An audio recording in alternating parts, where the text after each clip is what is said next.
நண்பர்களே, எஸ்எஸ்எல் சச்சங்கம் உங்களை அன்போடு வரவேற்கிறது. நாம் வை ஜீசஸ் அப்படின்னு பார்த்துன்னுக்குறோம் இல்லையா.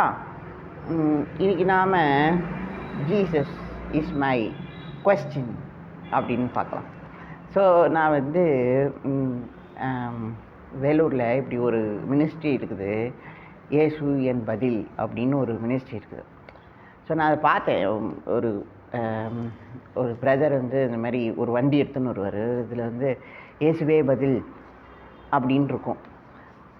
நான் அப்போ யோசித்தேன், சரி எனக்கு ஆண்டவர் ஒரு டாபிக் டைட்டில் கொடுத்துருக்காரு அப்படின்னு. ஸோ முதல்ல உங்கள்கிட்ட கேள்வி இருக்கணும், அப்போ தான் ஆண்டவரோட பதில் இருக்கும். நாம் இப்போ என்ன பார்க்குறோம்? ஆமாம், கேள்வியே இல்லாமல் பதில் பெற்ற மக்களை நம்ம பார்க்குறோம். ஆமாம். ஸோ ஆண்டவர் ஏசப்பா உங்களுக்கு பதில்னா உங்கள்கிட்ட கேள்வி இருக்கணும். இப்போ நம்ம தொடர்ச்சியாக நம்ம ஆண்டவர் எதற்குன்னு நம்ம கேள்வி கேட்டு தானே நம்ம பார்க்குறோம். ஸோ ஆண்டவரின் கேள்வி என்ன?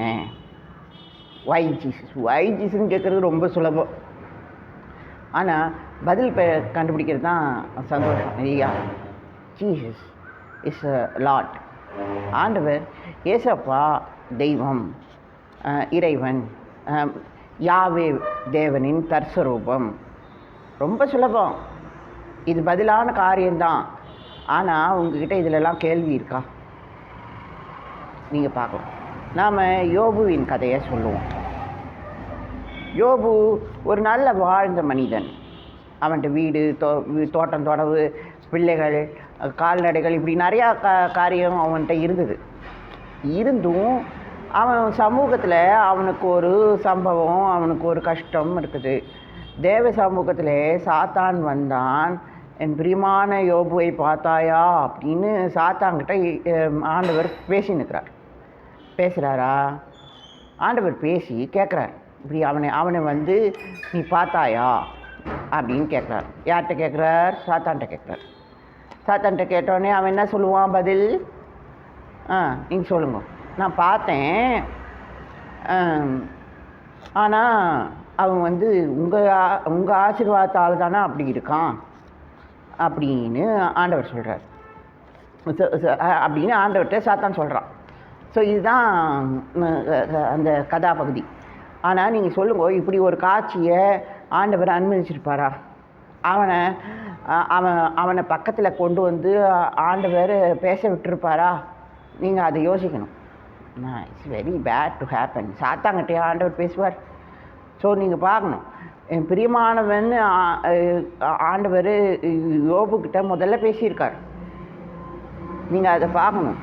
அவர் யோபுகிட்ட பேசி வந்திருக்கிறார். ஸோ அப்படி இருக்கும்பொழுது ஆண்டவர் ஒரு பிரிவினையை கொடுத்துருக்கார். நல்லவங்க கெட்டவங்க அப்படின்னு ஒரு பிரிவினையை கொடுத்துருக்கார். அதுக்கப்புறம்தான் உங்களுக்கு சோதனை வருது. ஸோ ஆண்டவர் தன் கையில் தீமையை வச்சுன்னுக்கிறார். உங்களை தீமையாலையும் ஆண்டவர் சோதிக்க முடியும் அப்படிலாம் நம்ம பேசுகிறோம். இல்லை, அப்படி இல்லை. ஆண்டவர்கிட்ட தீமையே இல்லை. ஆண்டவர் பரிசுத்தர். நீர் பரிசுத்தர், பரிசுத்தர், நீர் பரிசுத்தரே அப்படின்னு நம்ம பாடுறோம். ஆமாம், அது மகா பரிசுத்தம். பரிசுத்தம்னு பரிசுத்தத்தை பல முறை சொல்ல முடியுமோ தவிர பரிசுத்தம் ஒன்று தான், ஆண்டவரும் ஒன்று தான் அப்படின்னு நம்ம பார்க்கணும். ஸோ அப்போ நம்ம பார்க்கலாம், ஆண்டவர் எத்தனை பரிசுத்தமாக இருக்கிறார். அவர் சாத்தான்கிட்ட பேசுவாரா? பேச மாட்டார். ஆண்டவர் யோபுக்கிட்ட பேசியிருக்கார். பிரியமானவனேன்னு அவர் சொல்லும் பொழுது பிரியமானவனாக யோபுக்கிட்ட ஆண்டவர் பேசியிருக்கிறார். ஸோ இது உனக்கு ஒரு கஷ்டகாலம் அப்படின்னு யோபுக்கிட்ட ஆண்டவர் சொன்னாரா? நீங்கள் பார்க்கலாம். கஷ்டகாலம் தானாக வருது, அது இல்லாமலாம் இருக்குது? சொல்லுங்க. ஒரு நாள் இருக்கும், ஒரு நாள் இருக்காது. அந்த கஷ்ட நஷ்டம் இருக்குதுங்க.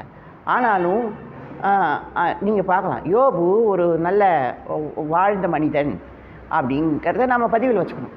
ஸோ பிரியமானவராக ஆண்டவரின் மனதிலே காணும்படியாக ஆண்டவர் இடத்துல யோபு ஒரு தொடர்போடையும் ஒரு கேள்வியோடையும் ஒரு பதிலோடையும் அவங்க சம்பாஷித்து தேவனோடு கூட இருந்தவன் தான் யோபு.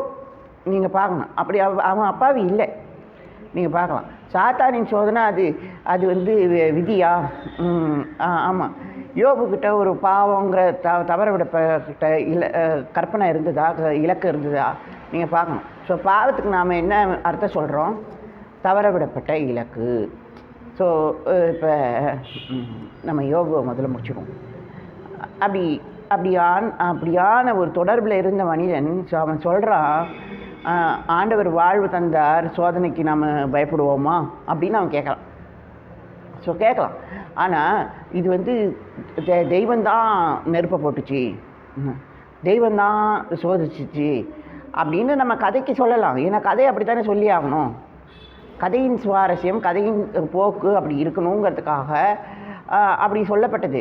ஆனால் நீங்கள் பார்க்கலாம், தெய்வம் போட்டு தான் நெருப்பு வரணுமா? தெய்வம் போட்டு தான் இது கஷ்டத்தை தாழ்வு வரணுமா?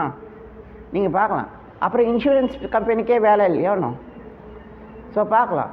ஸோ ஒரு பேங்க்ரப்சி நடக்குது, ஒரு முற்றிலுமாக அழிந்து போகிற காரியம் இருக்குது. நீங்கள் பார்க்கலாம். நீங்கள் அப்படி என்னப்பா முற்றிலுமாக அழிந்து போகிற காரியம்? ஏதாவது காதில் கம்மலில் காதில் மூக்கில் ஏதாவது இருக்கோ? அதான் என்ன எங்கேயாவது ஏதாவது ஒன்று அங்கே இதில் என்னது அண்டர் கிரவுண்டில் ஏதாவது எங்கேயோ ஒரு வாரமாக எங்கேயோ போட்டி வச்சது அந்த காலத்தில் இருக்காது, ஒன்றும் இருக்காது, ஒன்றுமே இருக்காது. நீங்கள் அதை நினச்சி பார்த்தா தான் தெரியும். ஏன்னா நீங்கள் கடைசி வரைக்கும் பயன்படுத்துகிற மாதிரி உங்களுக்கு ஒரு சோதனை, உங்களுக்கு ஒரு கஷ்டம் அப்படிங்கும்போது ஒன்றுமே இருக்காது. ஆனால் இதுலேயும் யோபு தெய்வத்தை பிரியப்படுத்தினவன் அப்படிங்கிறத நம்ம பார்க்கணும். ஸோ பார்க்கலாம். ஸோ ஏதோ கஷ்டம் வந்துடுத்து சாத்தானாலயா அது வந்துச்சு? நீங்கள் பார்க்கலாம். சாத்தானை சோதிக்காதுன்னு ஆண்டவரே சொல்கிறார். உபாசமாக இருந்தார். இந்த கல்லை அப்பமாக்கி சாப்பிடுங்கன்னு சாத்தான் சொன்னான். நீ சோதிக்காத, ஆண்டவரை சோதிக்காத, அவரை பணிந்து கொள் அப்படின்னு உனக்கு இருக்க, நீ இப்போ ஏன் சோதிக்கிற அப்படின்னு சாத்தானை பார்த்து ஏசப்பா கேட்குறார். ஸோ அப்போ சோதனை ஆண்டவரோடது இல்லை. இன்னும் கேட்டால் நம்ம பரமண்டல ஜபத்தில் சோதனையில் விடாதிரும் நாம் கேட்கணும். ஏன்னா சோதனை அத்தனை யதார்த்தமானது. சோதனை எப்பயுமே இருக்குது. அதுக்கு சாத்தான் அடையாளம் பண்ணுவானா? மேபி உங்களுக்கு அப்படி ஒரு கஷ்டம் இருந்தால் சாத்தான் கூட உங்களுக்காக பேசும்படியாக இருக்கலாம், யோபு போல. ஆனால் நீங்கள் கேளுங்கோ, உங்களிடத்திலே அவனுக்கு அனுமதி இல்லை. ஆண்டவரும் அதானே சொல்கிறாரு. என் புள்ளாண்டனை நீ தொட்டுறாத, யோபு தொட்டுறாத, பிரியமானவனை தொட்டுறாத, கஷ்ட நஷ்டத்தை பற்றி எனக்கு தெரியாது. ஆமாம், அது நடக்கிற காரியம்தான் அப்படின்னு ஆண்டவர் சொல்லிட்டார்.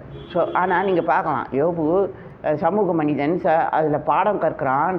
சமூகம் பாடம் கற்கிறது, அவனுக்கு இன்சூரன்ஸு இதுவாகிடுது, சேங்ஷன் ஆகிடுச்சு, இன்சூரன்ஸு அவனுக்கு திருப்பி கொடுக்குறான். சமூகம் அவனை ஒரு பாடம் கற்று வருகிறது, நீங்கள் பார்க்கலாம். ஸோ அப்போ வந்து நம்மளோட இது என்ன, காரியம் என்ன? இது பாவம் தானே? இல்லை, நீங்கள் பாவங்கிறது தவற விடப்பட்ட இலக்கு அப்படின்னு பார்க்குறோம். ஸோ அப்போ ஆண்டவருக்கு பிரியமானவன்னு நம்ம சொல்லும்போதோ நம்மளோட பாவம் ஒரு நம்பிக்கை, அந்த நம்பிக்கை இலக்கு தவற விடப்படக்கூடாது அப்படிங்கிறது தான். ஸோ அப்போ நம்ம பாவத்தை எதுக்கு நம்புகிறோம் சொல்லுங்கள்? இது கிறிஸ்டின் பிலீஃப் தானே பாவங்கிறது. கிறிஸ்டின் பிலீஃப் பாவம் இல்லை. கிறிஸ்டியன் பிலீஃப் நாட் டு சின், பாவம் பண்ணாமல் இருக்கணுங்கிறதுக்காக தான் கிறிஸ்துவ அடையாளம் இருக்கிறது. ஸோ பார்க்கலாம், ஆண்டவர் ஒரு நல்ல பாவ பரிகாரி. ஆனால் ஆண்டவர் என்ன சொல்கிறார்? நீ வந்து உதவியின் அடையாளத்தை வச்சுன்னுக்கிறாயா? ஸோ நீ உன்னை போல மற்றவரை நீ நேசிக்கிறார். சரி, ஓகே. மற்றவன் உனக்கு தகுந்தவனாக இருக்கிறதுனால நீ உன்னை போல மற்றவரை நீ யோசிக்கிற. நீயும் ஆத்மா, அவனும் ஆத்மா. ஆனால் ஆத்மாவே இல்லாதவன் இருக்கானே, அடையாளமே இல்லாதவன் இருக்கானே, கொடுமை நிறைந்தவன் இருக்கிறானே, நீங்கள் பார்க்கலாம். பாவியானவன் இருக்கிறானே, இலக்கை தவற விட்டவன் இருக்கிறானே. நீங்கள் உங்களுக்குள்ளே நீங்கள் நேசத்தை வைக்கிறதுல என்ன இருக்குது? நீங்கள் பாவியையும் நேசிக்கணும் அப்படின்னு ஆண்டவர் சொல்கிறார். ஸோ அப்போ நீங்கள் பார்க்கலாம், அப்போ நீங்கள் பாவத்தை நம்பும்போது எப்படி பாவியை நேசிக்க முடியாது. ஸோ நான் பாவத்தை நம்பலை, பாவம் ஏற்பட்டு விடக்கூடாது என்பதை நான் நம்புகிறேன். ஸோ பாவம் நடக்கக்கூடாது, இலக்கு தவற விடப்படக்கூடாது, ஒரு சகோதர இது நடக்கக்கூடாது, கொடுமை நடக்கக்கூடாது அப்படிங்கிறத நம்ம கான்ஷியஸாக இருக்கணும். கான்ஷியஸ்னஸ் தான் அங்கே இது தெய்வ காரியம். கான்ஷியஸ்னஸ் தாங்க, அதாவது விழிப்புணர்வு தாங்க கேள்வி பதில் எல்லாமே. ஸோ ஆண்டவர் நல்ல கேள்வி, நீங்கள் கேளுங்க. ஸோ நான் பாவியா? கேளுங்க. நீங்கள் பாவியான்னு உங்களை நீங்கள் பரிசோதனை பண்ணி பார்த்தா தான் தெரியும். நம்ம பாவம் பண்ணக்கூடாதுங்கிற ஒரு பொறுப்பு உங்களுக்கு கூட இருக்கும். ஸோ அப்போ நீங்கள் பாவம் அறிக்கணும், நான் பாவி அப்படின்னு நீங்கள் பாவம் அறிக்கை பண்ணுறதுல அர்த்தமே இல்லை. நான் பண்ணுற பாவம் அறிக்கை, நான் பாவி தாங்க, நான் இனிமேல் பாவம் பண்ண மாட்டேங்கிறதுக்காக நான் பாவின்னு சொல்கிறேன். நீங்கள் அது புரிஞ்சுக்கணும்.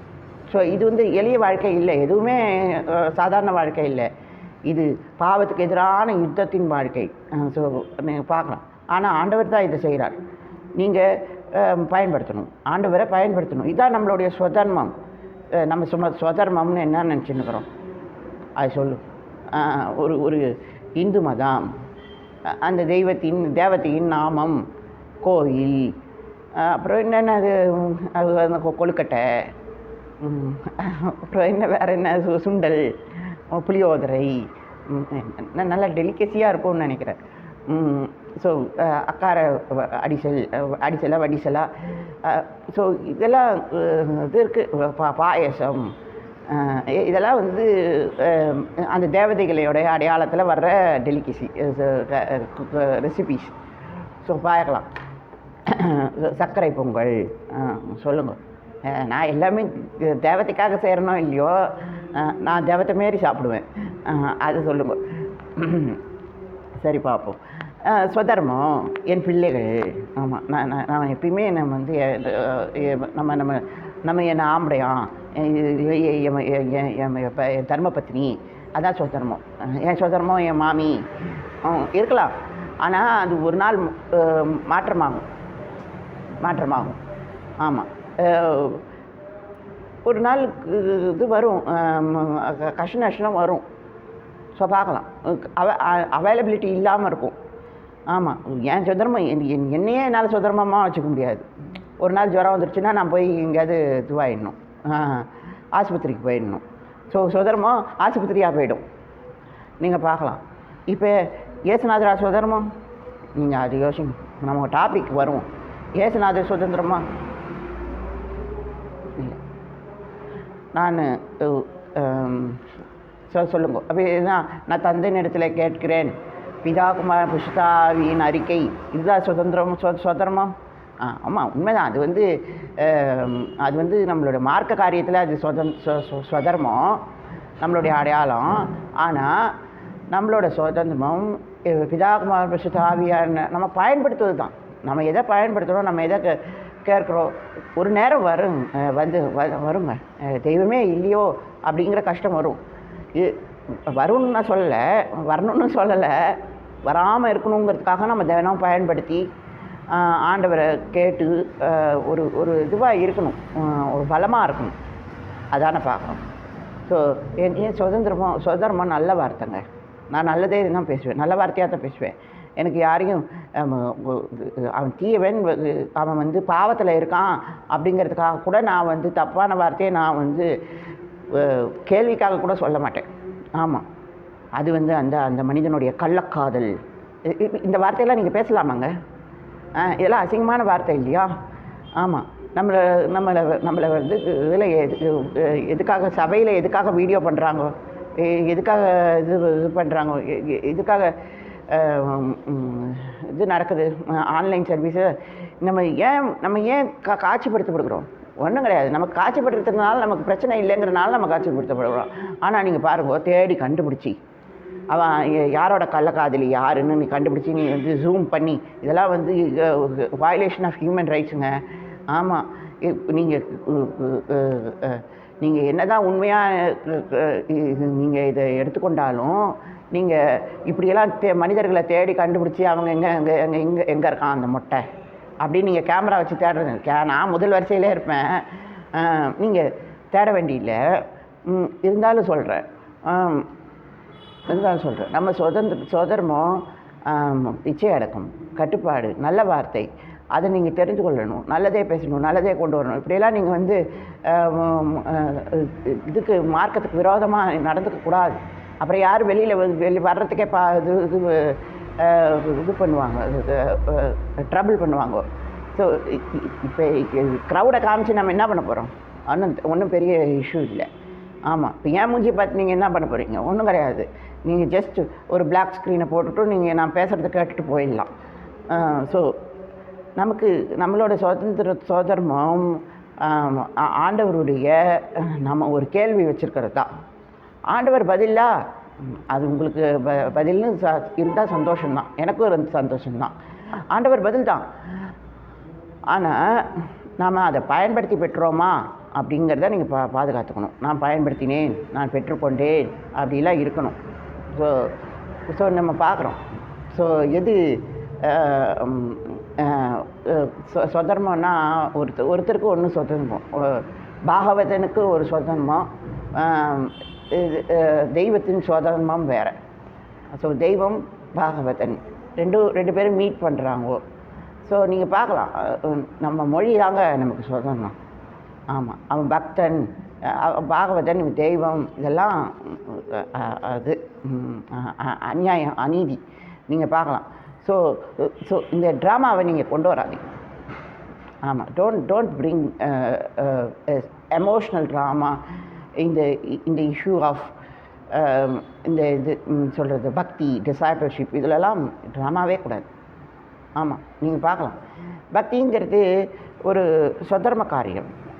நான் ஆன்மாவாக இருக்கிறேன் அப்படின்லாம் நான் சொல்கிறது சொதர்ம காரியம். எனக்கு இது இன்னும் பாதிக்கப்படவே இல்லைங்க. ஆமாம், நான் கிறிஸ்தவனா? கிறிஸ்துவத்தில் இது இருக்குதா? நான் இன்னமும் இதில் போராடுறேன்னா எனக்கு போராட்டம் இல்லை. நான் கிறிஸ்துவனாங்கிறத பற்றி எனக்கு அக்கறை இல்லை. ஆமாம், நான் வந்து பயன்படுத்துகிறது தான் எனக்கு முக்கியம் அப்படிங்கிறத நான் உங்களுக்கு சொல்லிக்கிறேன். ஸோ அதனால் சொதர்மம் மாறும். சொதர்மம் மாறுதோ இல்லையோ, காலம் மாறும். நீங்கள் பார்க்கலாம். ஸோ காலம் மாறுகிறது. நல்ல காலத்தின் நற்செய்தி தான் நம்மக்கிட்ட இருக்குது. ஸோ ஒரு நல்ல காலத்தின் நற்செய்தியின் அறிக்கையை ஏசப்பா வச்சுன்னுக்கிறார். ஸோ இது கிருபை காலம், இது வந்து அனுக்கிரக காலம் அப்படின்னு ஏசப்பா சொல்கிறார். நீங்கள் அதை புரிஞ்சுக்கணும். ஸோ அனுக்கிரகத்தின் ஆசீர்வாதத்தை நீங்கள் பெற்றுக்கொள்ளணும், நீங்கள் உதவியை பெற்றுக்கொள்ளணும். எனக்கு உதவி மேலே நம்பிக்கை இருந்ததே இல்லைங்க. எனக்கு எல்லாமே பாவம் போகுது அப்படி தான் இருக்கும். ஸோ பாருங்கள், நான் பாவத்தை ஒரு பக்கம் நம்பவே இல்லை, ஒரு பக்கம் பாவம் போகுதுன்னு நான் இப்போ இது பண்ணணும், நான் எக்ஸசைஸ் பண்ணணும். இப்படி தான் எனக்கு கற்றுக் கொடுத்தாங்க. ஸோ பாருங்க, இப்போ நான் சொல்கிறேன், நான் பாவத்தை நம்புகிறேனோ இல்லையோ, என்னென்ன பாவம் வரக்கூடாது அப்படிங்கிறத நான் நம்புகிறேன். சரியா? ஸோ அப்புறம் எனக்கு உதவி மேலே ஏன் நம்பிக்கை இல்லை? சொல்லுங்கள். ஏன்னா பாவம் கழிஞ்சு போதே, அப்போ அது உதவிங்கிற அர்த்தம் இல்லாமல் இருக்க. ஸோ இல்லைங்க, அது இப்போ முன்ஜென்ம பாவம், பின்ஜென்ம பாவம், அது என்னது, சஞ்சித கர்மா, பிராரப்த கர்மா சொல்கிறாங்களோனோ? ஆமாம். ஸோ இதை அனுபவிங்கோ அப்படி சொல்கிறாங்களோனோ? நான் எதையுமே கிளைம் பண்ண மாட்டேன். I don't claim anything. நான் எதையும் இது பண்ணி கிளைம் பண்ணி இது பாராத்திரம், இது சஞ்சிதம், இது அதெல்லாம் எனக்கு தேவையில்லை. எனக்கு தேவை ஏன்னா பயன்படுத்தும் காரியம்தான். ஸோ இப்போ நீங்கள் பெற்றுக்கொள்ளும் நிலைமைக்கு போயிடுவீங்கோ, ஆனால் பயன்படுத்த மாட்டீங்க. ஆமாம், அது பொறுப்பில்லாதனம். நீங்கள் பயன்படுத்தி பெற்றுக்கொள்வது தான் காரியம். ஸோ அப்போ நான் பார்க்குறேன், உதவி அப்படின்னு நீங்கள் பாவ அடையாளத்தை பார்த்தீங்கன்னா, ஐயோ என் பாவம் போகுது, அதுதான் எனக்கு உதவி அப்படின்னு நீங்கள் நினச்சிங்கன்னா அதுவே பாவம் அப்படின்னு நீங்கள் தெரிஞ்சுக்கோங்க. ஏன்னா பாவம் தடை செய்யப்பட்டது, பாவம் நடக்கக்கூடாது அப்படிங்கிறது தெரிந்து கொண்டு. ஸோ இப்போ நீங்கள் எந்த பாவத்தையும் நீங்கள் கழிக்க முடியாது. நான் சொல்கிறேன், கண்டிப்பாக சொல்கிறேன், எந்த பாவமும் உங்களை விட்டு போகாது. அதே மாதிரி எந்த பாவமும் உங்களிடத்துல ஆட் ஆன் ஆகக்கூடாது, சேர்ந்து கொள்ளக்கூடாது. நல்ல வார்த்தை பேசுவோம், ஒரு ஒரு சாட்சி உள்ள மனிதனாக இருப்போம். அசா சத்சங்கம். நன்றி நண்பர்களே.